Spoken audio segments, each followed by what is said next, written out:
Namaste. Hi, I'm Bruce Benefiel, also known as Zendor, and welcome to One World.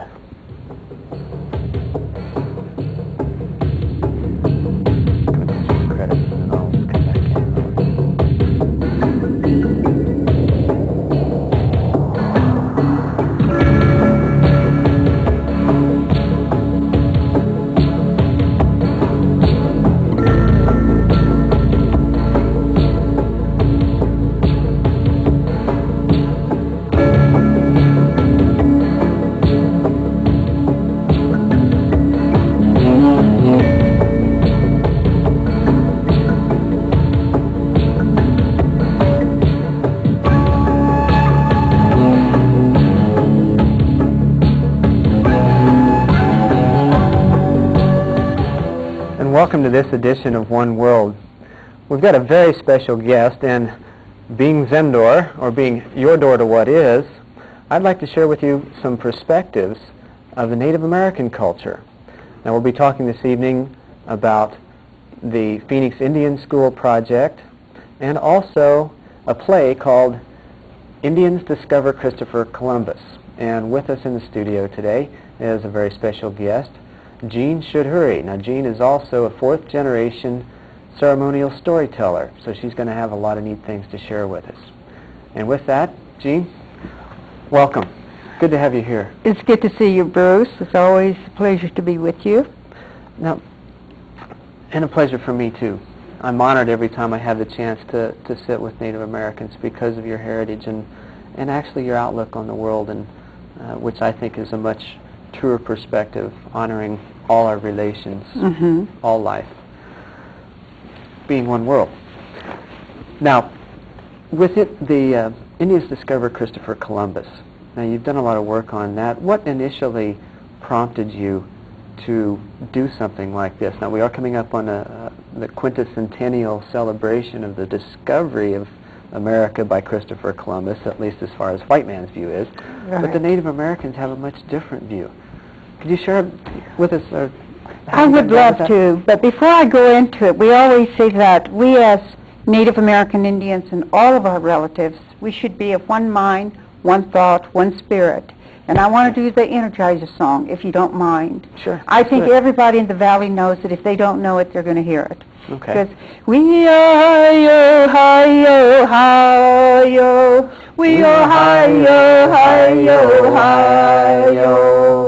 We are hi yo, we are hi yo, hi yo. We are hi yo, hi yo, hi yo. We are hi yo, hi yo, hi yo. We are hi yo, we are hi yo, hi yo. Means gathering of the energy of being one thought, one mind, and oneness, and God the Creator. And 1992 will mark the arrival of Christopher Columbus. Many Indians are saying the invasion. But the life before Christopher Columbus, I would really like to share with you. They tell us that mothers were still yet singing to their children, having them to go to sleep because tomorrow will be a good day. You will enjoy the life as it is before Christopher Columbus. Through our oral traditions, which has been handed down generations to generation, we think that mothers may have been singing to their children in a traditional way, caressing their babies and singing songs. Be-bo-ko-chee, ho-go-so-ko-chee, be-bo-chee-do, so-go-so-ko-chee, baby, no, just sing, go to sleep, little baby, go to sleep. For there are little hunters out in the forest, hunting little rabbits, little turtles, etc. And dream of these little animals, sleep, my child. And also before Christopher Columbus' arrival, we also have heard a wonderful Algonquin Indian chief used to tell the story and saying, sons belongs to fathers. Fathers, treat the gentility of the curiosity of your child. Fathers, give time to your children when they are young.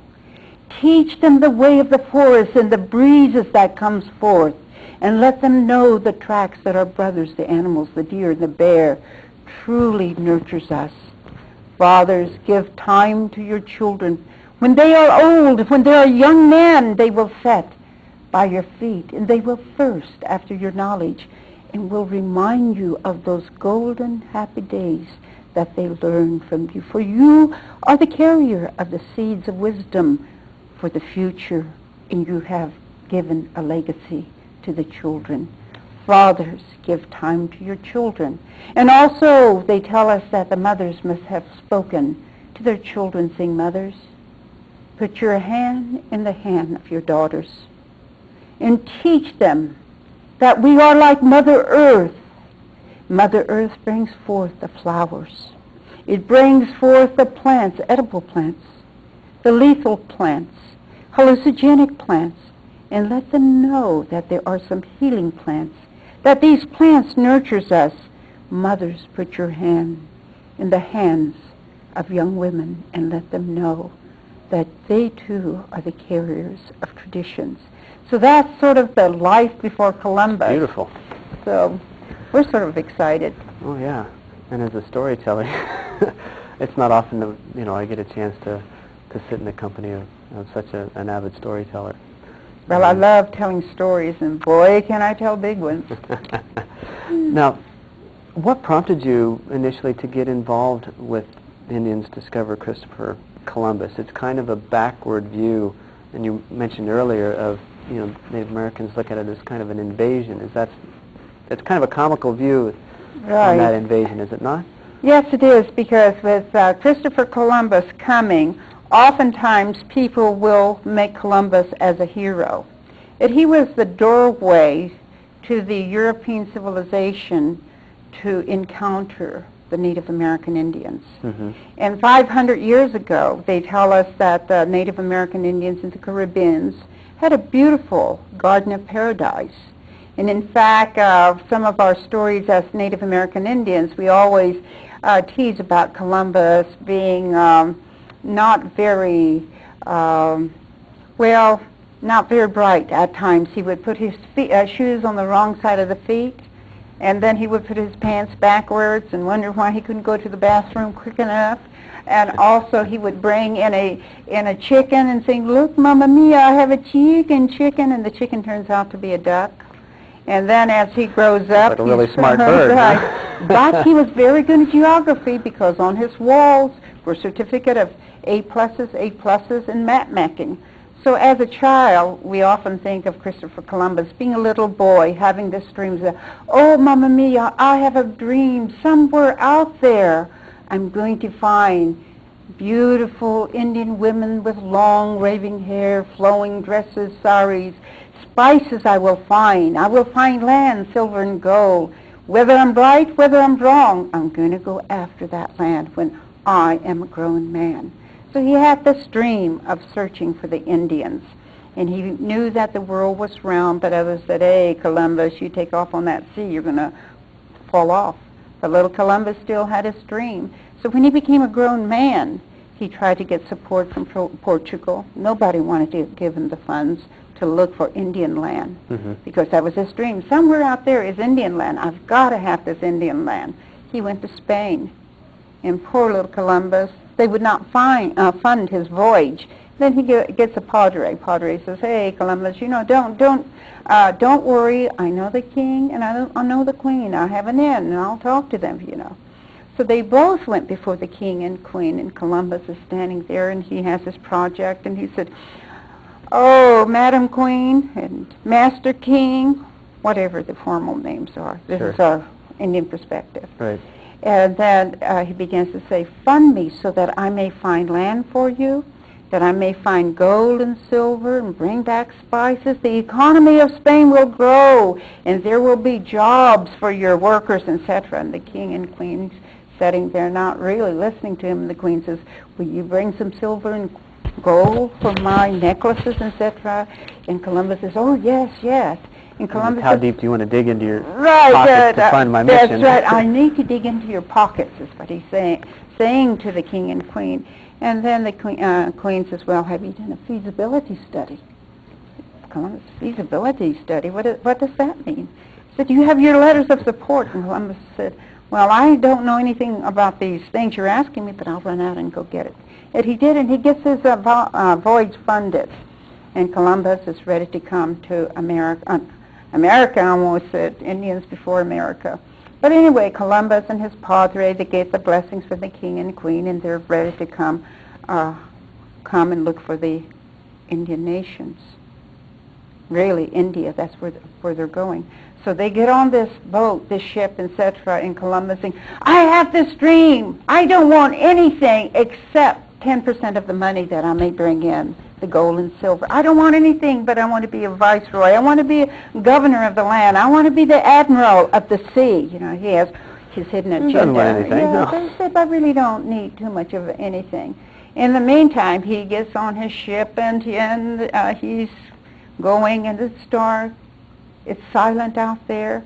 All of his shipmen says, Columbus, you told us that we'll be finding Indian land soon, and there's no land in sight. We're hungry.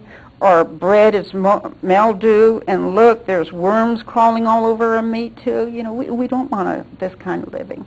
So they become so angry with Columbus, and they began to tug on him, began to throw him over the ship, and he's dangling by his foot. And he looks up and he says, oh, he says, please, please don't throw me over the ship rail. Please don't. Suddenly he hits his eye. Oh, my gosh, I've got something in my eye. And everybody drags him back and said, what's wrong, Columbus? He said, oh, my God. Oh, there's a bird up there. And then he said, the old saying that I'm glad cows don't fly. Right. And then suddenly Columbus sobers up. New meaning to the foo bird, huh? Right, and he, you know, he's a little cuckoo, but Columbus says to his shipmates, he says, wait a minute, shipmates, when there's a bird, there's an old saying that there is land out there. Sure enough, there was land out there. Mm-hmm. And around the corner are some native people, indigenous people out there. And the characteristic or traits of Native American Indians were friendly, were hospitable. Indian giver, the concept of Indian giver is that we give from the heart, to give. Mm-hmm. And the Anglo way thinks of us that we give and we take back. I mean, we've given so much. Columbus go and... I think it's just the opposite. The Anglos, you know, give and they take back, and at least in the way that we, and I include myself in that because I'm part of this society, the way that we have treated the Native Americans, we haven't given them much respect because we haven't really taken the time to understand their ways as much as we need to. That's right. And when Columbus approached the Caribbeans, he sees a land of paradise. And it's so beautiful. He kisses it.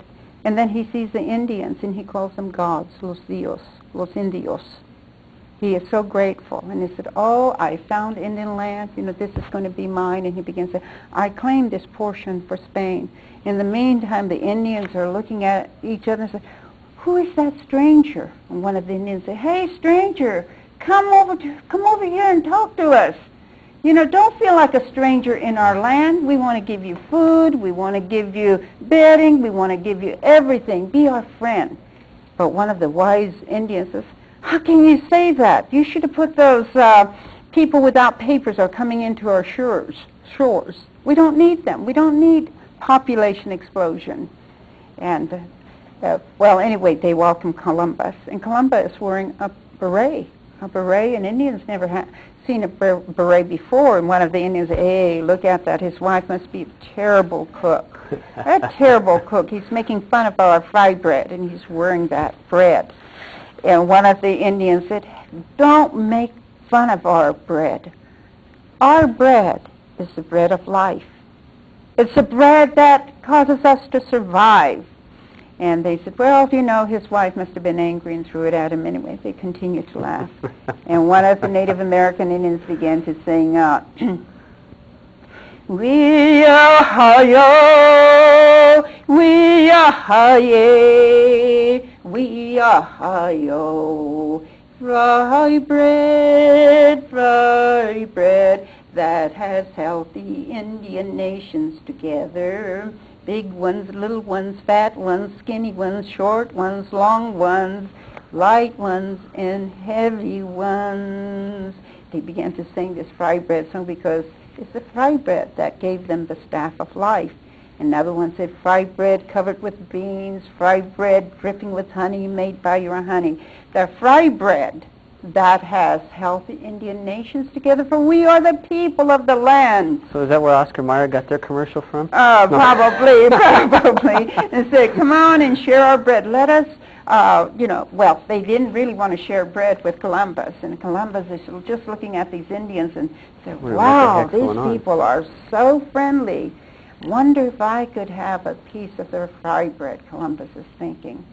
I will not only get fried bread, but I'll get land, I'll get silver, I'll get gold, I'll get everything from these people because they seem so generous, the Indian people. And then he goes up there, and one of the Indians said, oh my gosh, here comes the Anglo wanting a piece of our fried bread.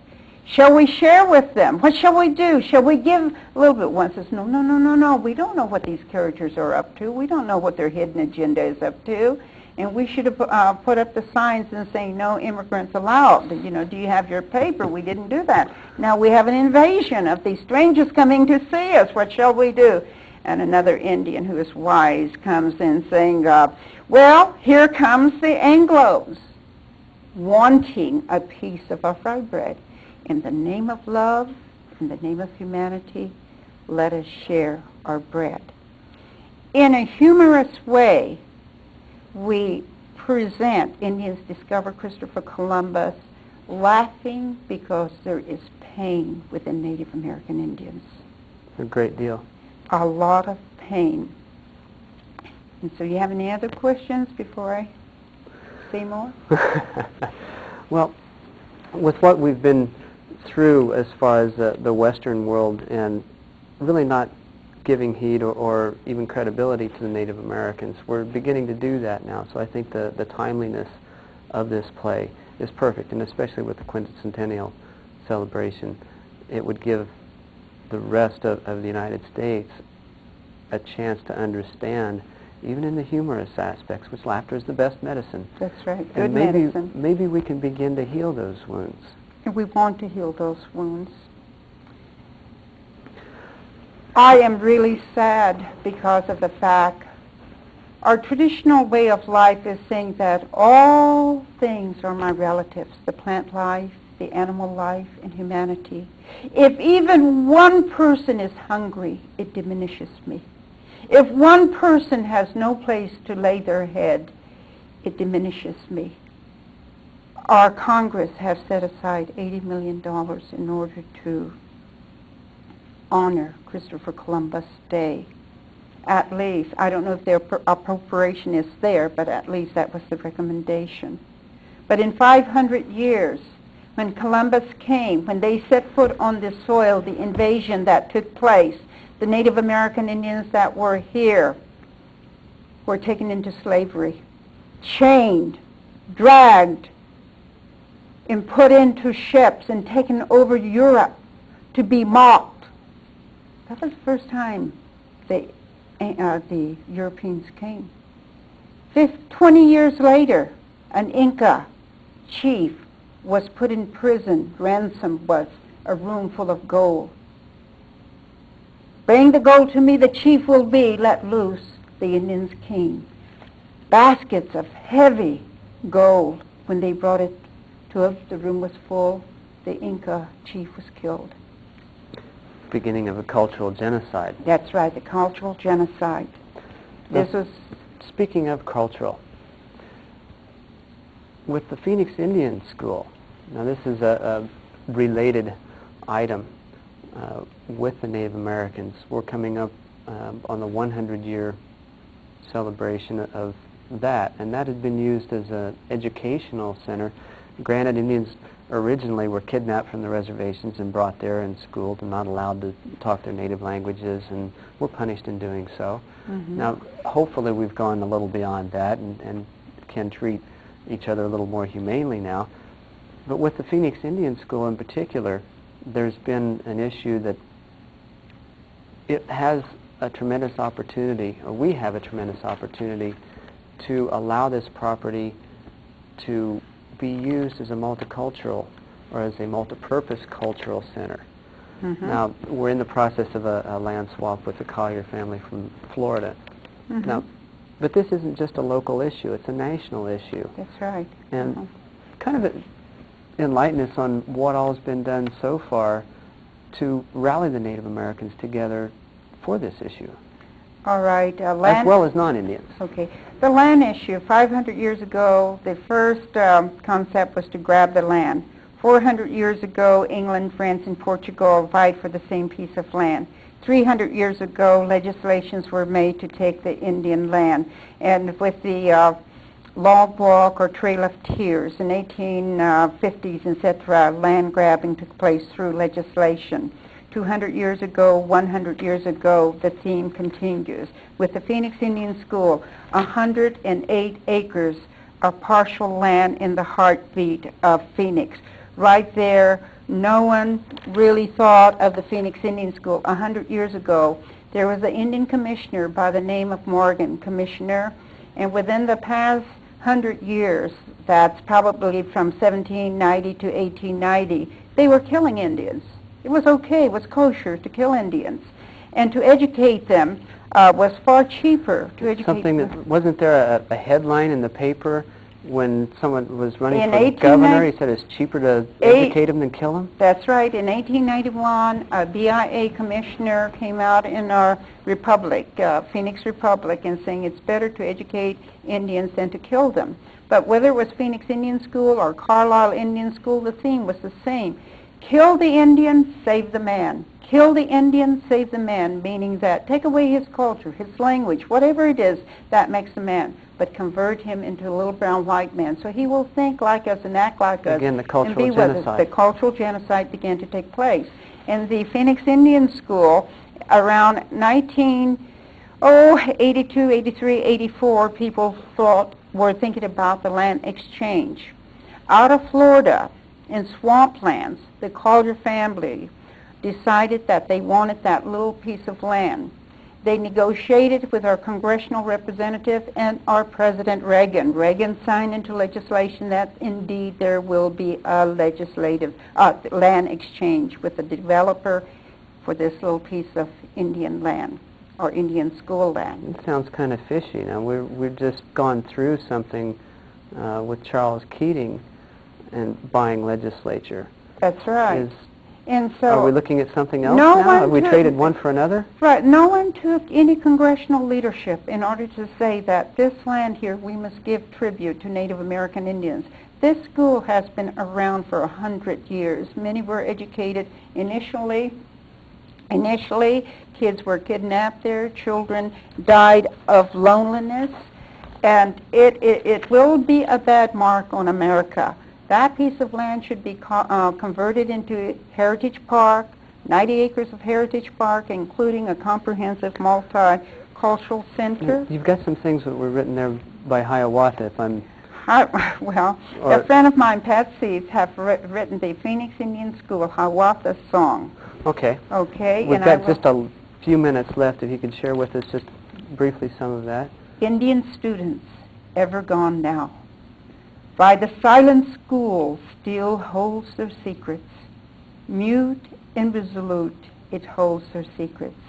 As the hot summer breezes whisper round it, defiantly whisper around its bricks, stone and mortar. Whisper of the students of the past days, blast out and gust to those who pass. See, many Native American Indian students died of loneliness. They were kidnapped, and some were hog-tied in wagons to be taken there. But they survived. They learned the language. They learned to understand. And through that, we had our Navajo code talkers, who saved almost America, literally, so to speak, Right. could not break their code. But in essence, we are a people, Native American Indian people, who believes in the value and worth of every individual, and the land we belong to, that Phoenix Indian School, should blend multiculture as a heritage park. And for the tribute to Native American Indians, we must have a cultural center that represents the true beauty of all Indian people. Now, we're just about out of time. What can you share with us that we can take with us on a day-to-day practical level. Now, we already know that we need to be supportive of the Native American plight and of having this cultural center, which would not only be beneficial to the Native Americans, it would also be tremendously beneficial for the non-Indians, because it would be that initial step of integrating all the cultures, honoring the cultures and not trying to destroy them. That's right. What the public can do is the Phoenix Indian School is a national issue.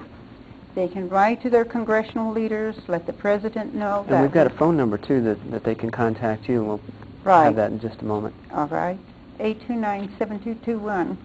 All right. We'll have it on the screen. They can write to their congressional leaders and tell others that this heritage park belongs to all people, but it must include a cultural center there. If we could have that number up on the screen, it's